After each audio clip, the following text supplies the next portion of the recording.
In this video, I would like to document the original New King James Version New Testament. This was published in 1979. It, as you see, is a red hardback with red page edges. To give you a sense for dimensions, I will show two more recent New Testaments. This is the Legacy Standard Bible New Testament, which is much smaller, height and width and thickness. And this is the Eastern Orthodox Bible New Testament, which is closer in height, but also quite a lot thinner. The original New King James Bible New Testament was 8 7/16 inches tall, 5 11/16 inches wide, and 1.1 inches thick, measured at the spine. The text layout was in 2 columns in a verse-by-verse format. Each column is 50 millimeters wide, and there are around 36 characters per line on a tightly packed line. There can be as many as 46 lines on a page. The page dimensions are 203 millimeters tall, that's right at 8 inches, and it's 136 millimeters wide, that's 5.35 inches wide. The margin at the top from the upper edge of the line to the edge of the page here is 19 to 21 millimeters. The inner margin can be as much as 13 millimeters. The outer margin ranges between 14 and 17 millimeters, and at the bottom of the page from a descender to the edge is 15 to 17 millimeters. This text is not line matched, but it really doesn't matter because the paper is so thick.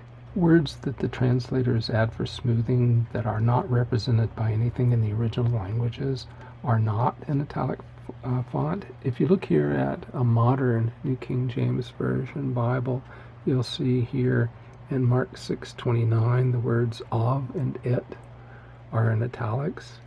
But if you look in the original New King James Version New Testament in the same place, you see that they are not in italics. So originally they did not italicize those translator added words. Pronouns for deity are in capital letters, as you can see here.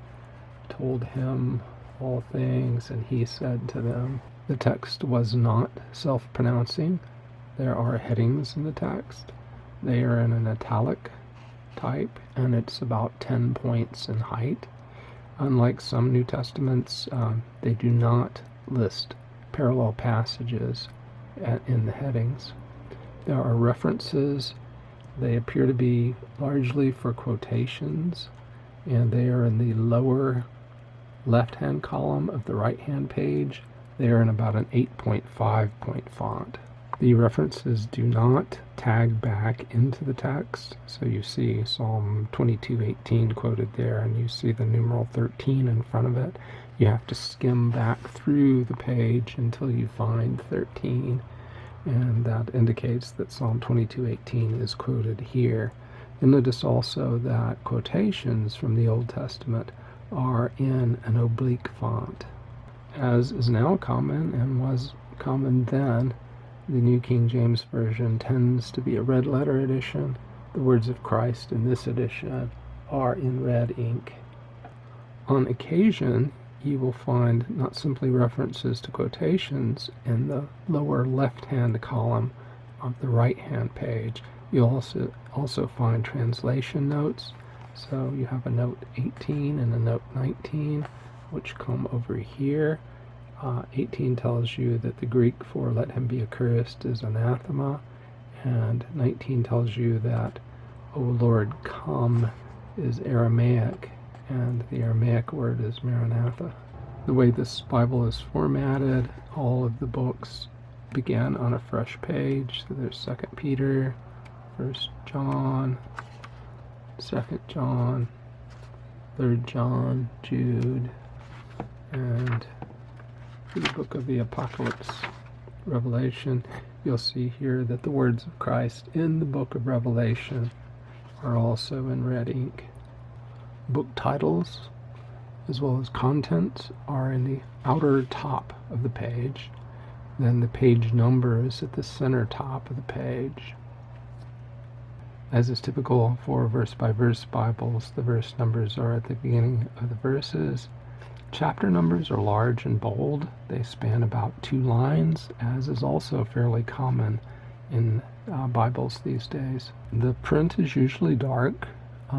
It is sharp. I would characterize it as somewhat bold. There is some non-uniformity in the printing. You see here some red characters that are fairly dark, but if we go one page earlier, you'll see fairly light print. So I think this is about as wide of a variation in print darkness as I've seen. Fairly light on page 17 and much darker on page 19.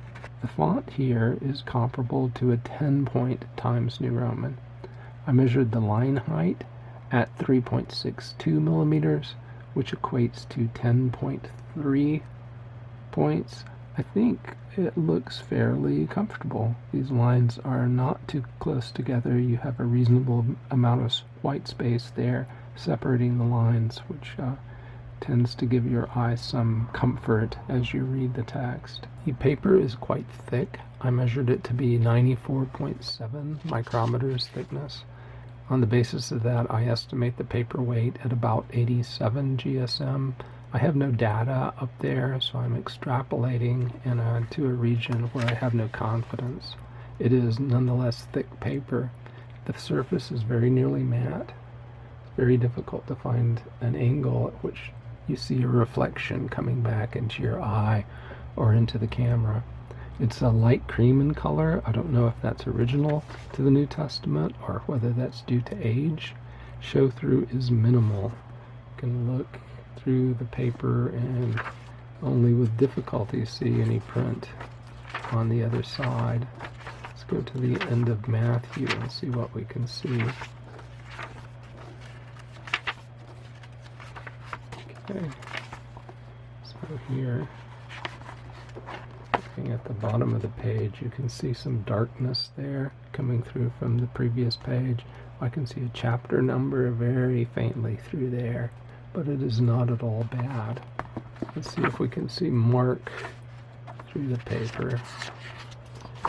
And I frankly don't see much. There's a bit of darkness right here between the 2 columns of text. As we come to the end of the book of Revelation, I find that there are no maps. There is no concordance. There's simply a sheet of paper that acts as the paper liner. It's a paste-off construction. This New Testament has red and yellow head and tail bands. There, you can see that fairly well. I don't believe that the first owner or user broke this Bible in, this New Testament in, because it wants to open at particular places. You can see how the text block breaks into clumps. I think it was probably opened and pressed down at 1 or 2 places originally. I've since broken it in. It does not want to lie open. I think that's primarily because the paper is heavy and stiff. There is not a great deal of a drop-off into the gutter, but you will want to have a hand on the book, pressing it flat. It's a red hardback, as we mentioned. There's a triquetra with a blue line surrounded by gold lines on the cover with the title. And you have blue background to the New King James Bible there on the spine. It says Royal, and I believe this must be an edition number. Nothing on the back. Kind of a false grain on the paper. Come around to the front. Well, I should mention there are no ribbon markers. They have the same paste-off construction. There's a title page and the copyright page, 1979, Nashville, Tennessee, Thomas Nelson. This is printed in 1979, and this, I believe, is the second printing. We have an introduction.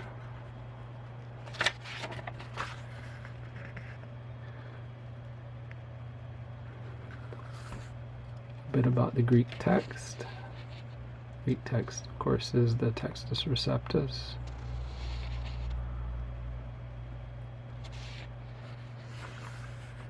Table of contents, and a second title page. Focusing in a bit on the introduction, we'll see some of the features here: paragraph headings, oblique typeface for Old Testament quotations, footnotes giving the quotation sources. Poetry is structured in a verse style as poetry, and they capitalize Lord in the New Testament because that's the custom in the Old Testament for the holy name. In the 1611 edition added italicized words. They say many of those editions are now unnecessary and have been omitted. I haven't seen any, but of course I haven't looked at it very, very closely. That, of course, is something that they changed their mind about between the 1979 New Testament and the 1982 Complete Bible.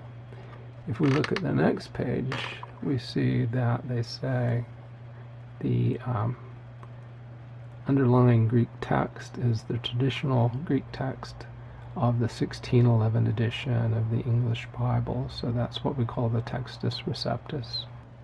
So here is a relatively close-up look at the font, where the characters are in black, and I think it's very nicely done. Sharp, dark letters, a lot of space between the lines, so it's fairly easy on the eyes. I will try now to bring in the more modern center column reference Bible in the verse-by-verse format. This is a Nelson Comfort Print edition. So the Comfort Print font on the left is larger. There's more background clutter, you can see, because the paper is thinner. Whiter paper on the left, of course. And because you do have references in the edition on the left, you have more symbols interrupting your reading, so it might be a bit more difficult to read. There's also italic font you see there, a symbol of, down in verse 10 on the left. I'll show you some of my translation charts now, starting with the translation continuum. However, this does not really apply to the New Testament. If I did score this 1979 New Testament the same way that I had scored all these other translations, I believe that it would end up very close to the English Standard Version, because added words, translator added words that are not marked in some special way, count as a liberty in my scoring method, and so I think it would be quite a bit farther to the right than you see the New King James Version on this chart. The other charts are the scatter plots, and since they're still basing the translation on the Textus Receptus, that should not change. So here you see the Nestle-Aland 28th edition plotted on the Y or vertical axis, the Robinson-Pierpont Greek New Testament, which is essentially the Byzantine text, on the x-axis, and the New King James Version, along with the King James Version, is far to the right and down low. It shows a lot of agreement with the majority text, although it differs from it in a few places where the Textus Receptus tends to follow Latin readings. The next chart shows Robinson-Pierpont again on the x-axis, and Westcott and Hort, that's the 19th century Greek New Testament, which was so controversial, on the y-axis. Here again, the New King James Version does not show much agreement with Westcott and Hort in the 153 verses I scored, but it shows quite a lot of agreement with Robinson-Pierpont. The next chart shows the Nestle-Aland 28th edition on the y-axis and Westcott and Hort on the x-axis, and you see the low level of agreement with Westcott and Hort and the moderate level of agreement with Nestle-Aland, lower than all of the more modern translations that you see in the cluster to the right, but still 40-ish%. And then finally there's the scatter plot that shows Nestle-Aland on the y-axis and the more modern Tyndale House Greek New Testament on the x, and the New King James Version agrees with Tyndale House more than most of those translations do. A little bit less than, say, the Revised Standard Version Second Catholic Edition, and quite a lot less than the American Standard Version or the Revised Version do. Now we'll look at a chapter or two of the 1979 edition and look for changes. The title here, A Lame Man Healed, is the same as in my more recent New King James Version that I'm looking at here. The word our is italicized in the more modern ones. It is not here. This seems to be the same, this verse and this verse. And fixing eyes on him, with John, Peter said, look at us. Unchanged. Punctuation is the same here. In 1979 they had the punctuation that they later use. Here's the difference. This says, and he gave them his attention. In the more modern version it says, so he gave them his attention, expecting to receive something from them. Then Peter said is all the same.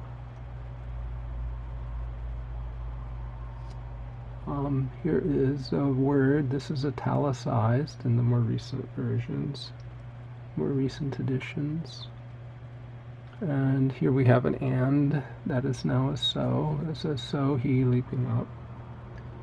And if we come down a little bit farther, we have an and here in verse 10, and that says then. It says then they knew in the more recent edition. Perhaps a more significant difference is here in 1 Peter 3 verse 20, who formerly were disobedient when once the long-suffering of God waited in the days of Noah. The more modern edition says the divine long-suffering rather than the long-suffering of God. I believe that change was made in 1984. As an example of another minor change, in Ephesians 1:11, in the 1979 edition, it says, in whom also we have obtained an inheritance. But the more recent editions say, in him we have obtained an inheritance. Another thing I'd like to draw your attention to is the fact that here in the 1979 edition, you did not yet have those notes that pointed you to differences between the Textus Receptus, on which the New King James Version is based, and what they call NU, the Nestle-Aland Greek New Testament, and M, the majority text.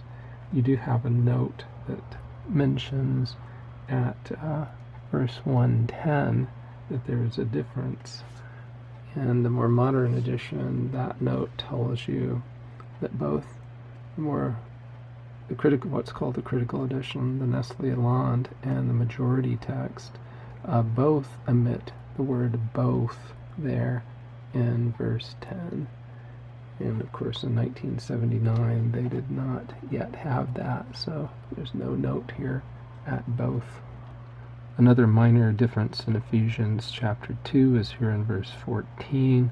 For he himself is our peace, who has made both one, and has broken down the middle wall of division between us. That no longer says division between us, but it says the middle wall of separation. You see a similar minor change here in Ephesians 5:1, where it said, therefore be followers of God as dear children. The more recent editions say, therefore be imitators of God as dear children. Another minor change that I've previously done a video about is this one in Matthew 19:29, where the word everlasting is now replaced by eternal. This is just a sampling of differences. There are numerous minor changes like that throughout the work. I just wanted to draw your attention to a few of them. So I hope you've enjoyed this brief look at the original New King James Bible New Testament from 1979. It seems like only a short time ago to me. I can remember quite well what I was doing that year, but actually it has been quite a while. This is a very well made book. Was a nice presentation that they gave to their new translation, and I'm sure it was quite popular at the time. I can see why they made the subsequent changes that they did, particularly by adding in italics for translator-supplied words. I suspect they got negative feedback on the omission of that feature in this early edition. So I think I do agree that it's a good thing to do to put that in there. I'm glad that they did make that change. Also, some people complain about the textual notes that talk about the source text differences between the TR and the Nestle-Aland and majority text, but I like them. I just actually wish that they were more consistent and thorough in the changes that they marked. Well, thanks again for watching. I hope you did benefit from seeing this old New Testament. And if you're so inclined, remember to hit the like button and subscribe to the channel if you aren't already subscribed. Thanks very much.